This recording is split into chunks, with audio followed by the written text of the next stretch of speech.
Jehová es mi pastor, nada me faltará. Salmo 23:1. De acuerdo con las estadísticas, el Salmo 23 es la porción bíblica preferida por la mayoría de los creyentes de todos los tiempos, edades y lugares. Niños y adultos repiten sus versículos de memoria, pero son los ancianos y las personas que pasan por pruebas y enfermedades quienes encuentran mayor consuelo al repetir sus palabras. Como pastor evangélico he visitado a muchos creyentes, algunos de los cuales atravesaban por circunstancias difíciles. Al querer impartirles alguna palabra de aliento, con frecuencia he sido gratamente sorprendido al oír de sus labios las palabras del salmista: Jehová es mi pastor, nada me faltará. Aunque ande en valle de sombra de muerte, no temeré mal alguno, porque tú estarás conmigo. ¡Qué afirmaciones tan consoladoras! No podemos meditar en todo el Salmo 23, ya que necesitaríamos mucho más tiempo del que disponemos. Nos limitaremos a comentar el primer versículo y descubriremos la razón que justifica el que para tantas personas sea este salmo su porción preferida de las Escrituras. Jehová es mi pastor. El salmo es atribuido al rey David, el hombre que comenzó su vida siendo un sencillo pastor, pero que por su fidelidad y entrega terminó siendo el rey más grande y famoso que tuvo Israel. Como poeta y músico, David tañía el arpa ante el arca de la alianza que personificaba la presencia de Dios en medio de su pueblo, entonando canciones de gratitud, alabanza y arrepentimiento. A él le debemos muchas de las hermosas composiciones del Salterio. En sus composiciones, David utilizó distintos títulos para describir al Dios de Israel, a quien él amaba y servía. Se refirió a él como Rey, Señor, Creador, Juez, etc. Pero como otros escritores del Antiguo Testamento, reservó un título especial para referirse a Dios como libertador y protector del pueblo oprimido. Este era el nombre Jehová, nombre que Dios mismo se había dado. En realidad, el nombre Jehová es incorrecto, debiendo llamarse Yahvé. En la época anterior a Cristo, los judíos desarrollaron la idea supersticiosa de que el nombre Yahvé, que significa Dios, era demasiado sagrado para ser pronunciado por los labios impuros de los hombres.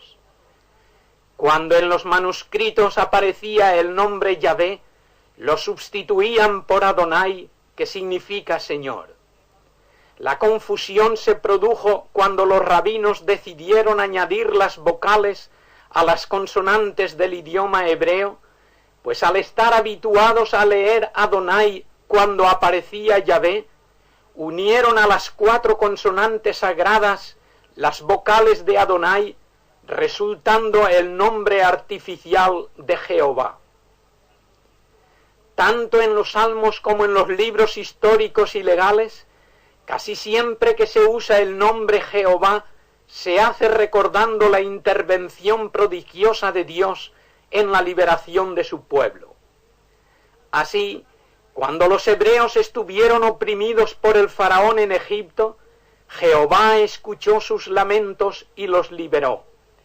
Cuando el pueblo fue perseguido por el ejército del faraón, Jehová separó las aguas del Mar Rojo y el pueblo pasó sin mojarse. Cuando los israelitas anduvieron por el desierto y sintieron sed, Jehová hizo brotar agua de una roca para que bebieran. Cuando el pueblo estuvo a punto de perecer de hambre, Jehová les envió cada día el maná.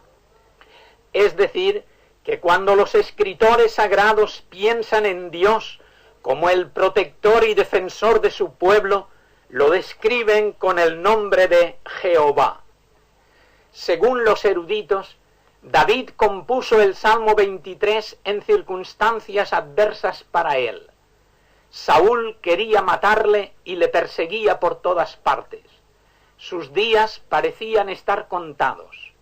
Tenía que huir por las montañas y refugiarse en las cuevas donde se guarecían las fieras.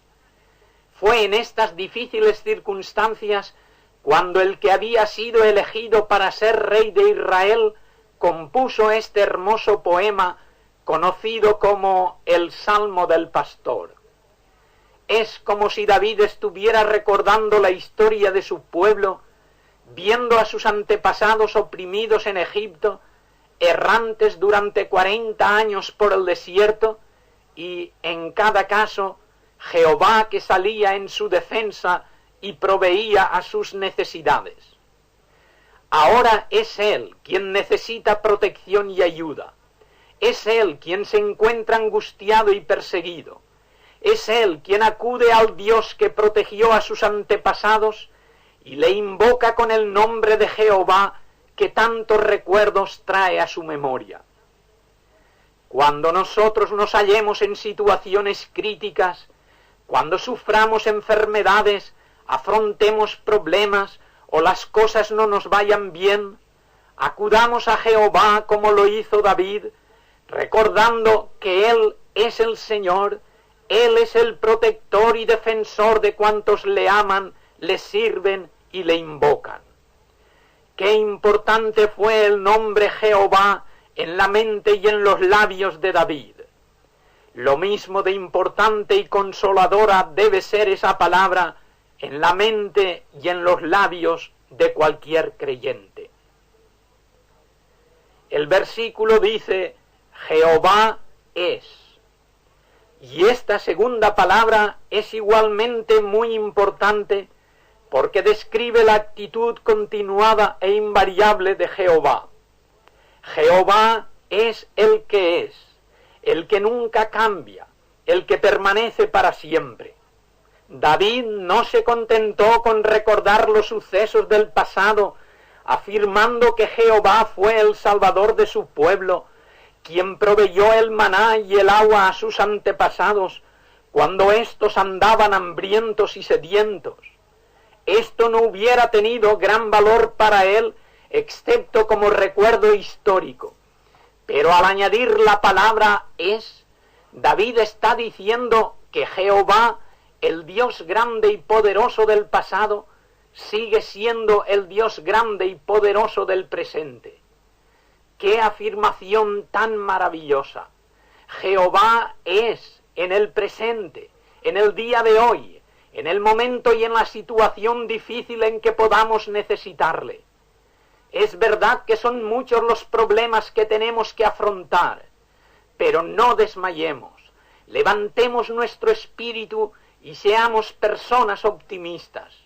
Cuando haya enfermos entre nuestros familiares y amigos, cuando nuestros esposos estén preocupados porque el negocio va mal, cuando nuestros hijos sufran por no encontrar el empleo que necesitan, cuando nos hallemos solos, perseguidos o calumniados, y cuando pasemos por cualquier otra prueba o dificultad, alcemos nuestro corazón y repitamos con el salmista, Jehová es. Recordemos que hay un Dios que vive y reina en los cielos, al cual podemos acudir con fe y confianza, porque Él sale en defensa de los suyos. Sí, a pesar de tantas injusticias como hay en el mundo, a pesar de tantas guerras que matan y destruyen, a pesar de tantos crímenes y abusos como se cometen cada día, Jehová sigue teniendo el mundo en sus manos y rigiendo los destinos de la historia. Es verdad que hay muchas cosas que no comprendemos, pero sabemos que Dios no quiere ni aprueba muchas de las cosas que suceden. Solamente las permite respetando la libertad que dio al hombre, aunque éste elija el mal. Sabemos que Dios tiene planes que nosotros ignoramos, pero sabemos igualmente que a los que a Dios aman, todas las cosas ayudan a bien. Si las dos primeras palabras son importantes, la tercera no lo es menos, ya que encierra un significado íntimo y personal. Jehová es mi pastor. ¿De qué hubiera servido a David decir, Jehová es el pastor de mi pueblo, el defensor de mi raza, el protector de mi tribu, si no hubiera podido decir de forma personal, Jehová es mi pastor, mi defensor, mi protector? La religión es algo personal, es una relación directa del hombre con Dios. Una persona no se salva ni se pierde por pertenecer a una familia buena o mala. La persona se salva solo cuando ha sido individualmente reconciliada con Dios, cuando personalmente se ha entregado a Cristo, cuando por sí misma reconoce como Pablo que Cristo Jesús vino al mundo para salvar a los pecadores, de los cuales yo soy el primero. Es decir, yo soy el más interesado, yo soy el principal entre los que están perdidos y a los que Cristo vino a salvar. Cada uno necesitamos tener esa relación directa y personal con Dios. De nada me sirve a mí que mi esposa sea buena cristiana si yo no lo soy. De nada me sirve a mí que mis padres sean fieles creyentes si yo no lo soy. De nada me sirve a mí haber nacido en un país o en un hogar cristiano si yo personalmente no lo soy. Es necesario que yo pueda decir, Jehová es mi pastor, Cristo es mi Salvador.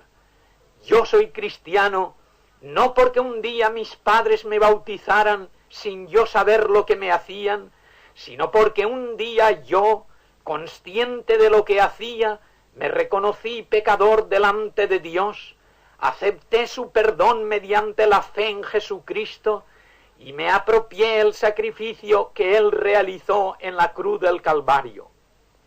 Solo cuando fui consciente de que Cristo murió por mí, José Borrás, y me identifiqué con Él aceptándole como a mi Salvador, fui considerado por Dios como si fuese justo, aunque en realidad no lo fuera. Así fue como yo vine a ser cristiano. Desde entonces puedo decir, Jehová es mi pastor, Cristo es mi Salvador.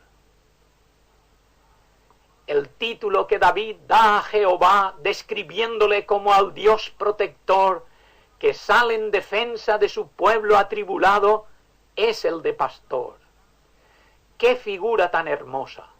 Dios es presentado no como un valiente guerrero, ni como un rey invencible, sino como un sencillo pastor que vela por su rebaño. En el occidente, el pastor va detrás del rebaño cuidando de que ninguna oveja quede rezagada ni se desvíe del camino. Pero en el oriente la práctica es distinta. El pastor va delante del rebaño y son las ovejas las que le siguen.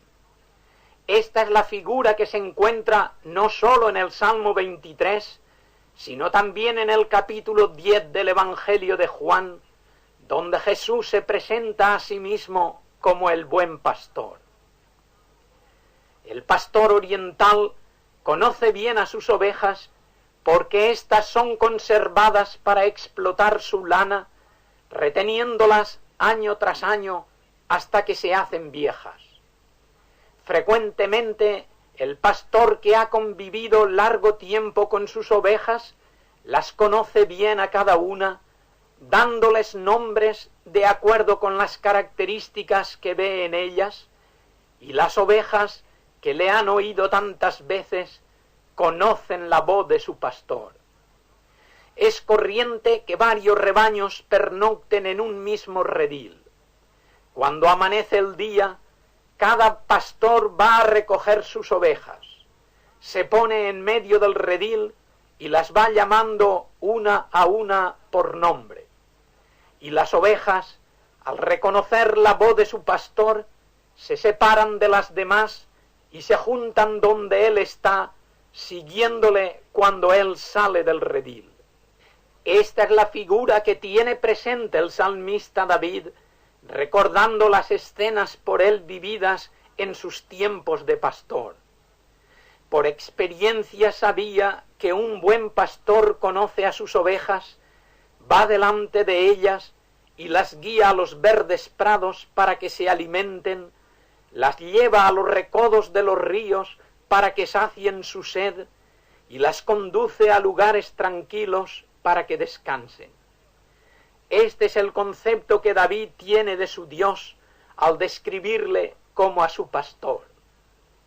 El pastor solía ir humildemente vestido, llevando colgado un zurrón donde guardaba su escasa y frugal comida, un poco de pan seco, unas aceitunas, unos dátiles y un poco de queso. También llevaba una vara larga para conducir a las ovejas y contarlas al llegar al redil, y un cayado para defenderlas si las ovejas eran atacadas por las fieras. Debido a la escasez de comida en el desierto, las fieras están hambrientas y atacan ferozmente a los rebaños. Y si el pastor se interpone defendiendo a sus ovejas, no es raro que ataquen al pastor, quien en ocasiones llega hasta perder su vida defendiendo al rebaño. A esto se refiere Jesús cuando contrasta al buen pastor con el asalariado, quien no teniendo amor por lo que no es suyo, ve venir al lobo y huye porque no son suyas las ovejas.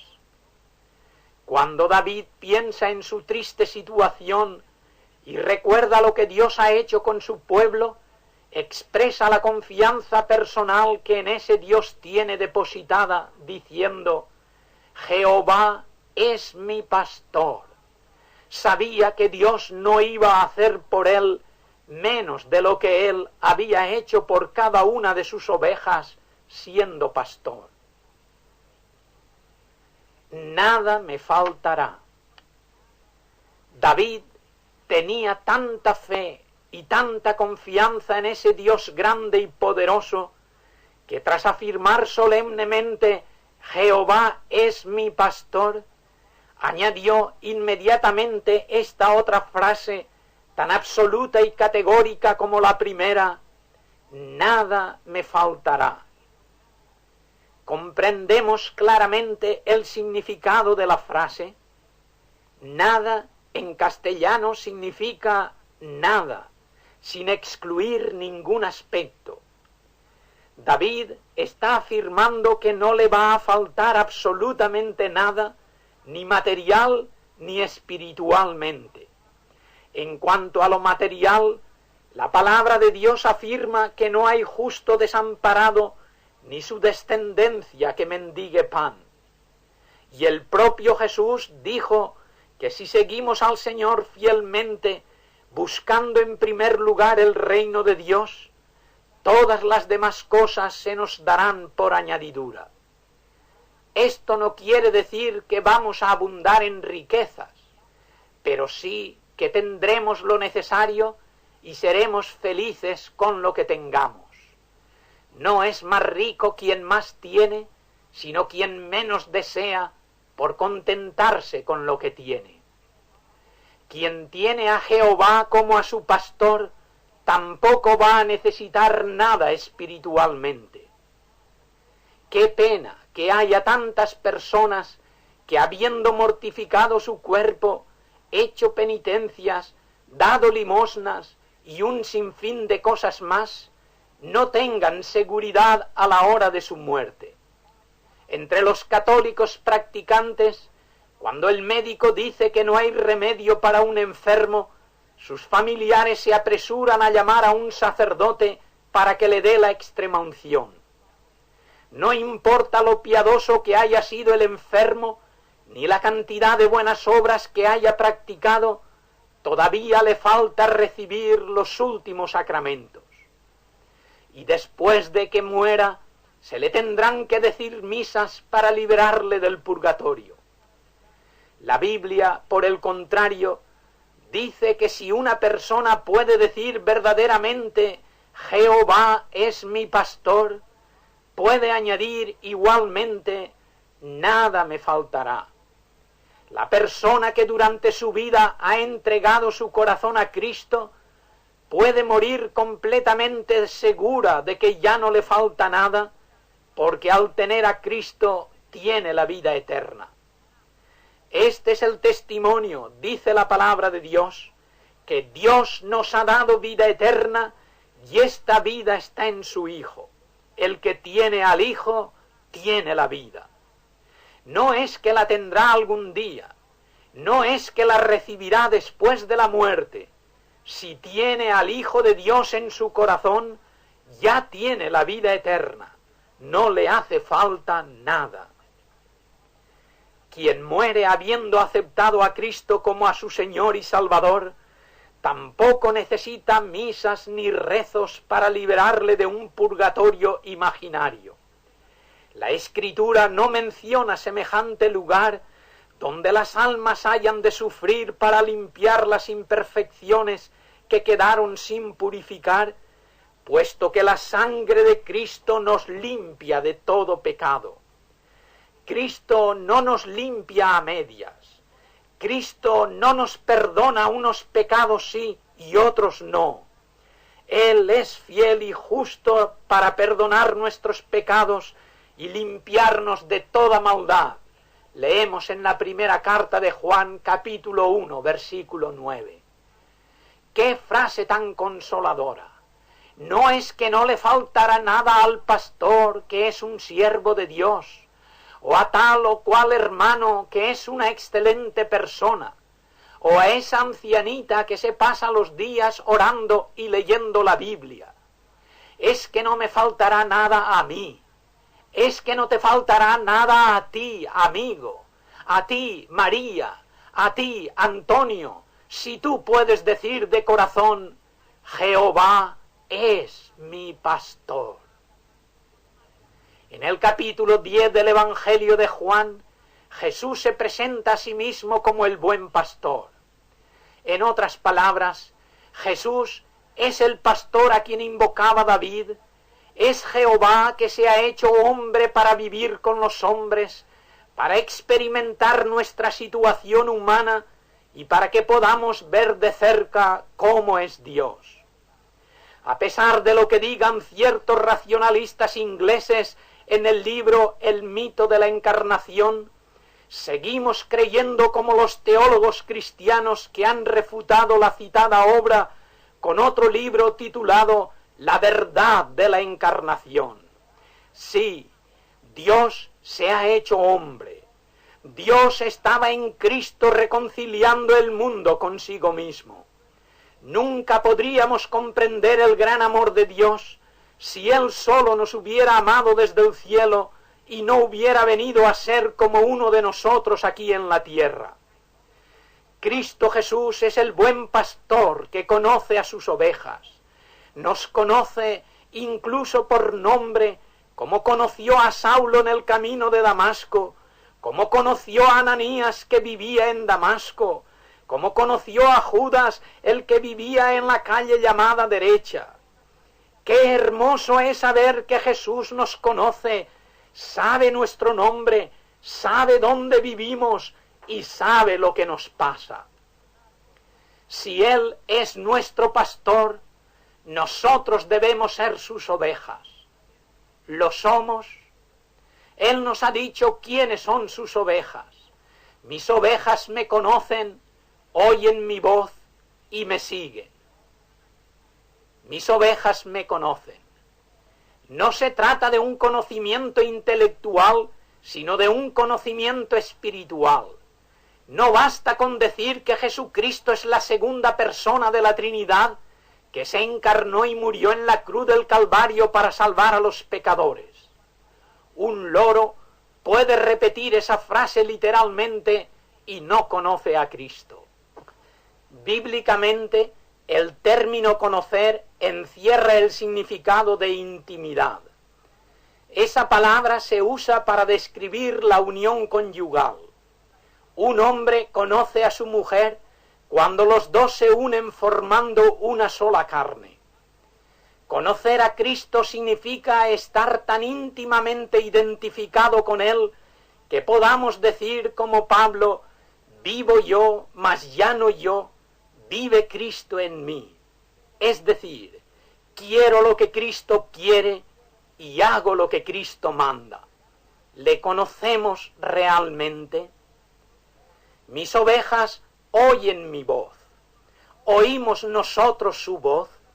El Señor nos habla de muchas maneras, por medio de la naturaleza, la historia, la conciencia, sus mensajeros, pero sobre todo por medio de su palabra. Él dice en Apocalipsis 3:20, he aquí yo estoy a la puerta y llamo. Si alguno oyere mi voz y abriere la puerta de su corazón, yo entraré a él. El Señor nos habla, sí, pero unas personas le escuchan y otras personas se hacen el sordo. ¿Oyes tú su voz? ¿Le has abierto ya la puerta del corazón para que Él entre y more en él? Mis ovejas me siguen. Seguir a Cristo significa obedecerle cumpliendo fielmente sus mandatos. Significa imitarle haciendo en cada momento lo que Él haría si estuviera en nuestro lugar. Significa aceptar como verdad cuanto Él nos ha dicho, creyendo sus enseñanzas y confiando en sus promesas. ¿Le sigues tú, amigo? ¿Es Jehová tu pastor? ¿Perteneces tú al rebaño de Jesucristo? ¿Le conoces personalmente? ¿No basta conocerle por lo que nuestra madre nos dijera de él cuando éramos niños? ¿O por lo que leímos de él en un libro o catecismo? ¿O por lo que otras personas han dicho de él? Es necesario, amigo, que hagas tu propia decisión personal, que te reconozcas pecador a los ojos de Dios y que acudas a Cristo arrepentido, invitándole a que entre en tu corazón. ¿Quisieras hacerlo? Él te invita a venir a Él con tus cargas y pecados. Venid a mí, los trabajados y cargados, que yo os haré descansar. ¿Quisieras tú el descanso y la paz que Él te ofrece? Ven a Él y podrás hacer tuyas las palabras del salmista: Jehová es mi pastor, nada me faltará.